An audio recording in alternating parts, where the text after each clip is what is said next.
हनुमान ज्ञान गुण सागर, जय कपीस तिहु लोक उजागर।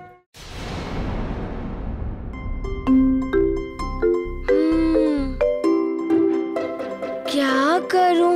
कुछ समझ में ही नहीं आ रहा है। मैं किसी का भला करना चाहता हूँ तो बुरा हो जाता है। अब क्या करूं मैं? मेरे इस कार्य से माँ भी बहुत दुखी रहती है। अब क्या करूं?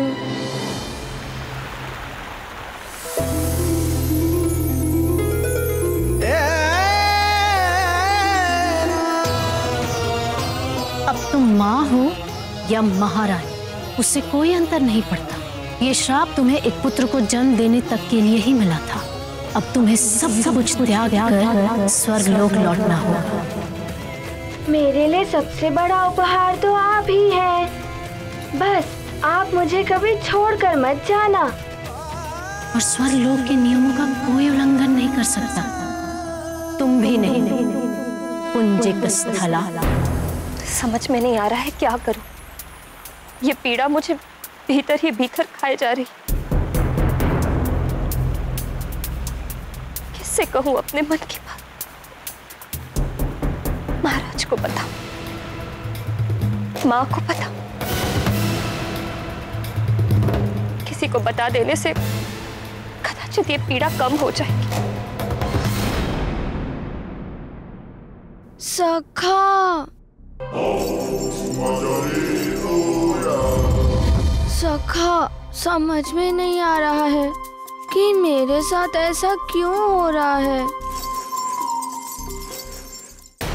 कब तक नहीं बताऊंगी सबसे? यदि कल मुझे अचानक जाना पड़ा तो एकाएक सब कैसे सह पाएंगे ये?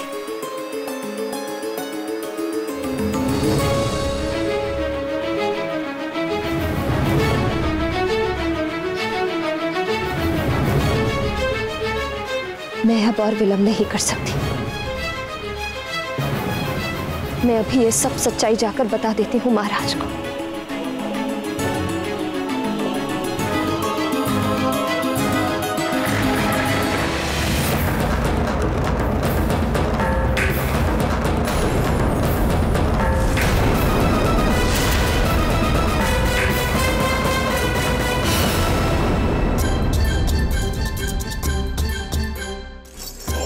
क्या हुआ?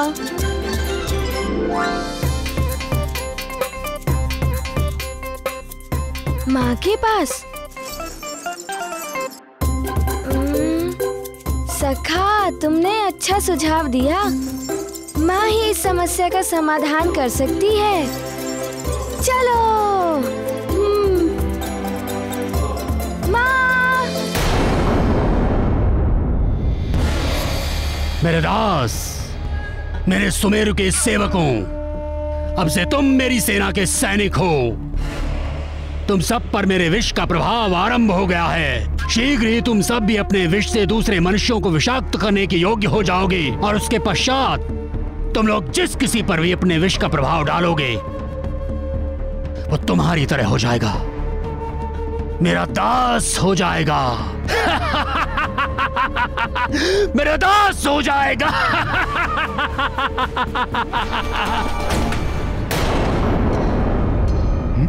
अरे ये क्या?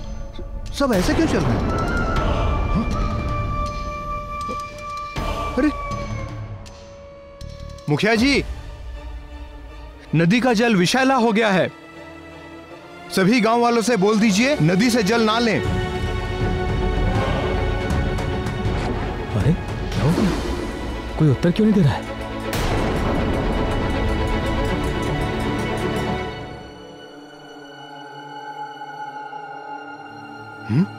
कोई उत्तर नहीं। अरे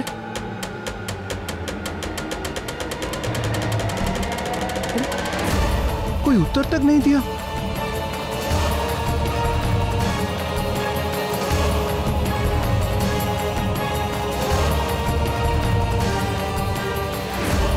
ये मुखिया जी और इन सबको क्या हो गया? अरे इन्हें बता दिया ना, अब छोड़ो इनको। चलो चलो महाराज को बताते हैं। हाँ चलो।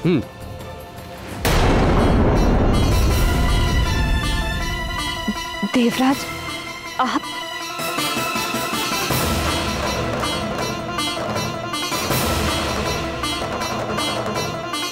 पुंजिक स्थला, तुमने क्या सोचकर मेरी आज्ञा की अवहेलना की?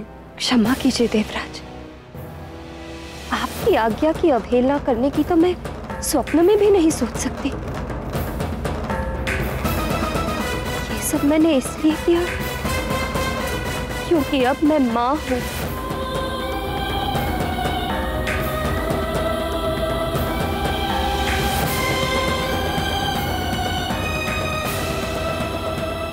पुंजिक स्थला, तुम तो जानती हो ना कि मृत्युलोक में सब नश्वर है। तुम्हारा ये पुत्र मोह भी तब तक ही है जब तक तुम्हारी ये देह है। उसके पश्चात फिर कौन मां, कैसा पुत्र? तुम कैसे इस मोह माया के चक्र में उलझ गई?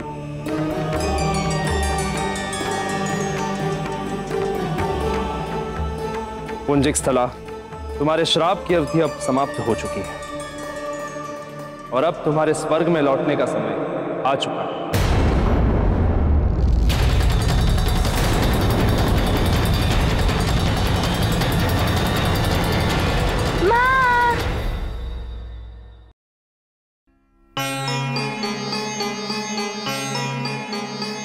माँ को तो यही होना चाहिए था, कहाँ चली गई?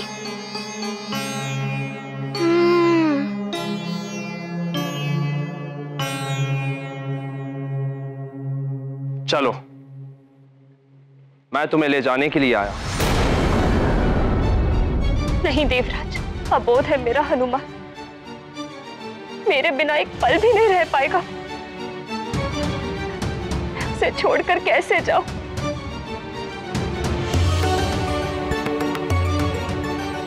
पुंजिक स्थला, स्वर्ग संहिता तुम्हें यहां और रुकने की आज्ञा नहीं देती और स्वर्ग के नियम कोई नहीं तोड़ सकता, इसलिए तुम्हें चलना ही होगा। नहीं देवराज, ऐसा मत कीजिए। बिना बताए चली गई तो सब समाप्त हो जाएगा। मेरे विछोह को कोई नहीं सह पाए, कोई नहीं।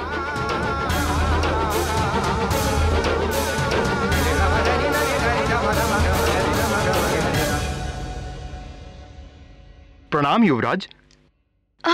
सुनिए सुनिए सेवक। जी सेवक, आपने माँ को कहीं देखा है? हाँ युवराज, महारानी जी छत की ओर गई हैं। छत की ओर? जी, प्रणाम युवराज।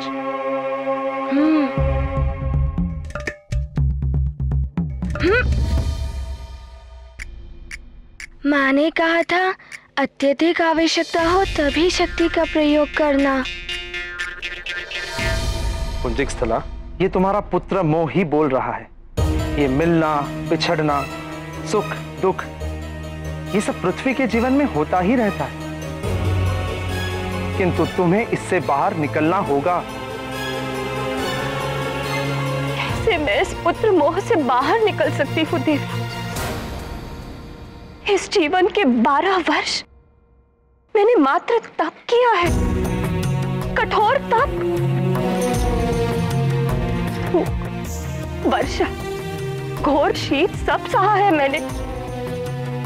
तब जाके भगवान शिव ने मुझे आशीर्वाद दिया,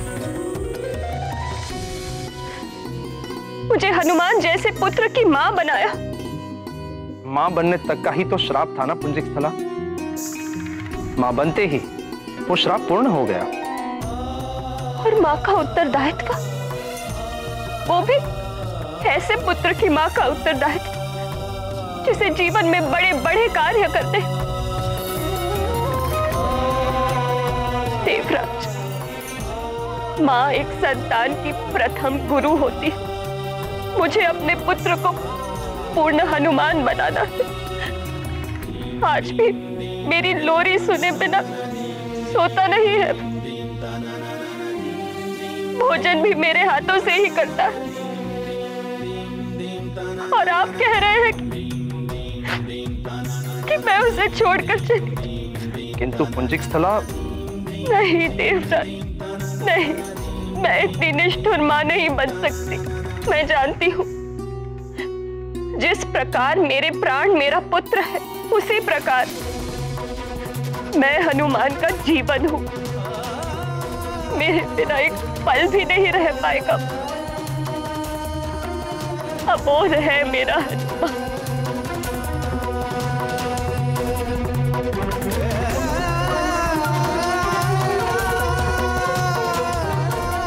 स्थला, हनुमान हो या केसरी हो, श्राप की छाया तो उन पर भी पड़ेगी ही, क्योंकि वो तुम्हारा परिवार है।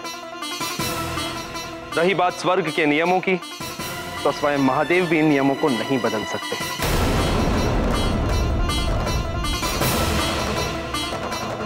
इसलिए ये तो निश्चित ही है कि तुम्हें सबको छोड़कर वापस जाना होगा। किंतु फिर भी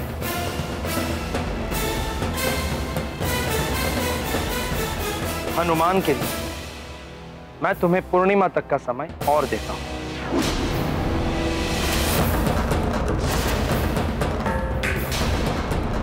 तुम्हें जो भी सिखाना है सिखा दो, तुम्हें जो भी संस्कार देने हैं दे दो। किंतु इतने कम समय में? इतने ही समय में तुम्हें जो भी करना है कर लो। पूर्णिमा के पश्चात तुम इस पृथ्वी पर एक क्षण भी और नहीं रह पाओगे।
मुझसे रुष्ट है ना?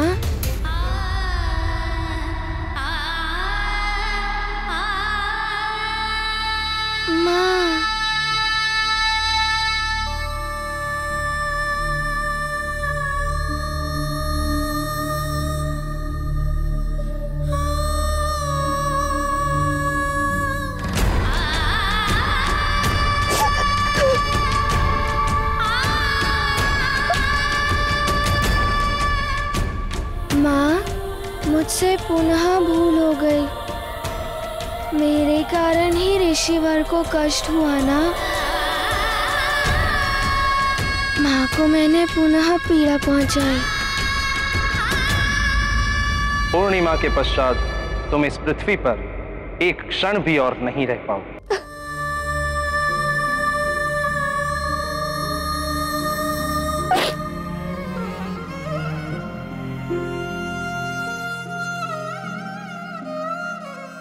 मैंने आपको पुनः रुला दिया ना?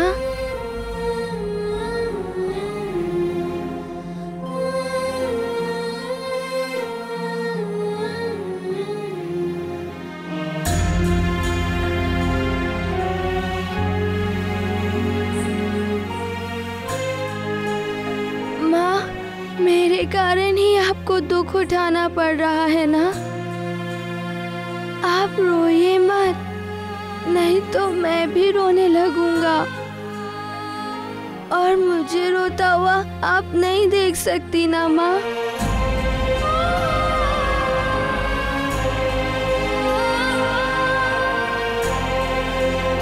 माँ,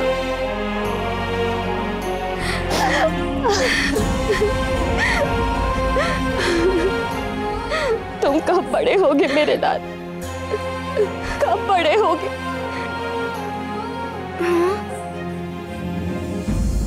बड़ा होना है? लो अभी हो जाता हूँ।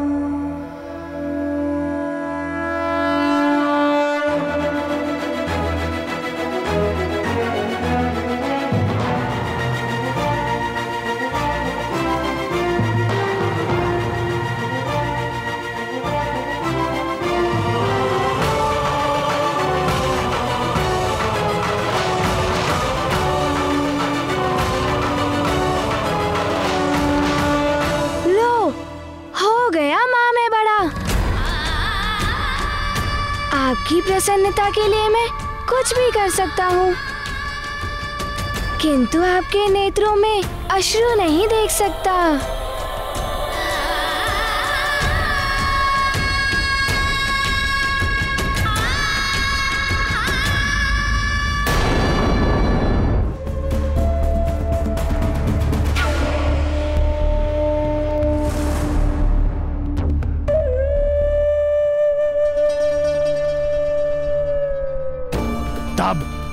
तुम सब नगर पर आक्रमण करोगे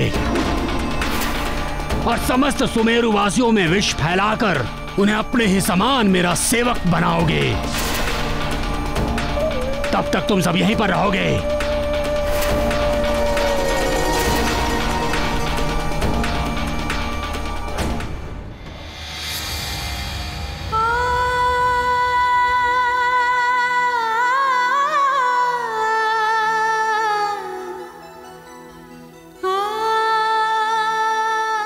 क्या हुआ पुत्र?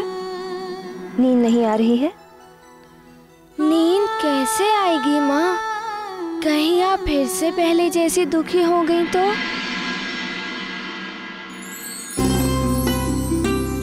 अच्छा एक बात बताओ, यदि मुझे किसी काम से जाना पड़ा तो तुम स्वयं भोजन कर लोगे ना? किसी को तंग तो नहीं करोगे? और पिताश्री की बात मानोगे ना? कहीं जाना भी हो तो उनकी आज्ञा लेकर जाओगे या उन्हें बता कर जाओगे, है ना?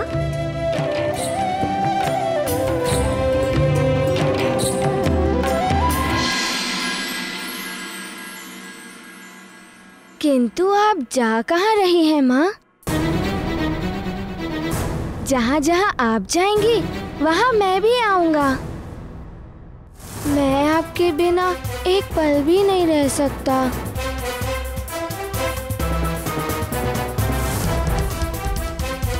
हनुमान के लिए मैं तुम्हें पूर्णिमा तक का समय और देता हूँ। तुम्हें जो भी सिखाना है सिखा दो, तुम्हें जो भी संस्कार देने हैं दे दो, जो भी करना है कर लो। पूर्णिमा के पश्चात तुम इस पृथ्वी पर एक क्षण भी और नहीं रह पाओगे।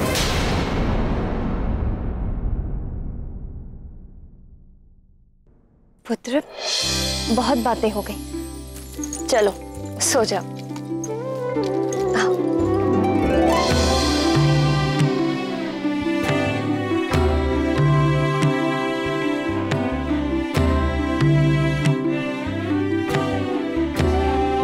लोरी सुनाइए ना माँ।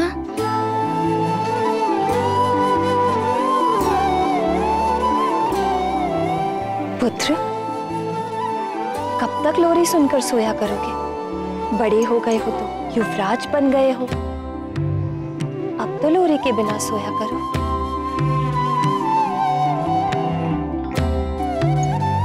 नेत्र बंद करो, नींद आ जाएगी।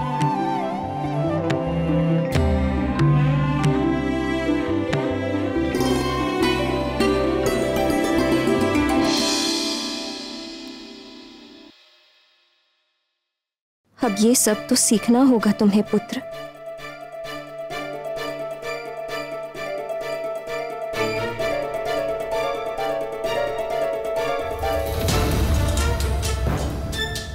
सो गया, अब जाकर महाराज को सारा सच बताती हूँ।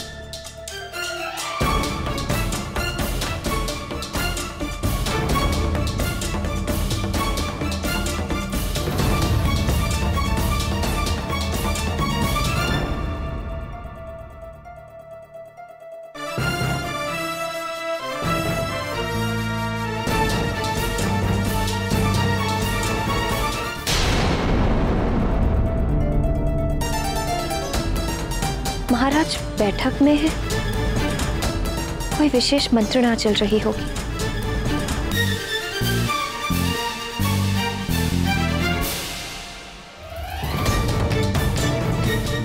महाराज, उस नदी से ही सारे नगर को पीने के लिए जल मिलता है।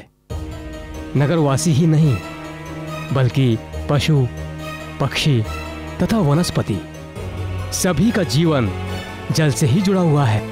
यदि जल ही पीने योग्य नहीं रहा महाराज, तो हमारी सुमेरु राजधानी तो बिना युद्ध किए ही नष्ट हो जाएगी।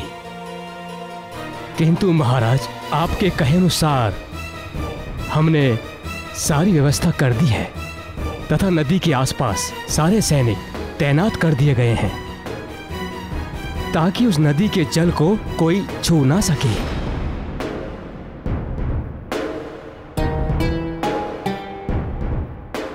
किंतु हमें पूर्णतः सचेत रहना होगा।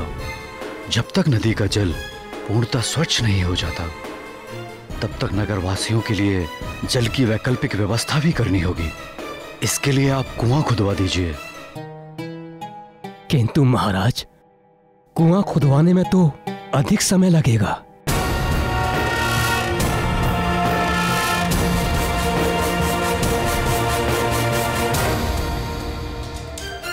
अब ऐसे मैं क्या कहूँ महाराज से? पहले से ही इतना तनाव है उन्हें, ऊपर से मैं भी अपना दुखड़ा लेकर बैठ जाऊं। अपना दुख क्या सुनाऊं?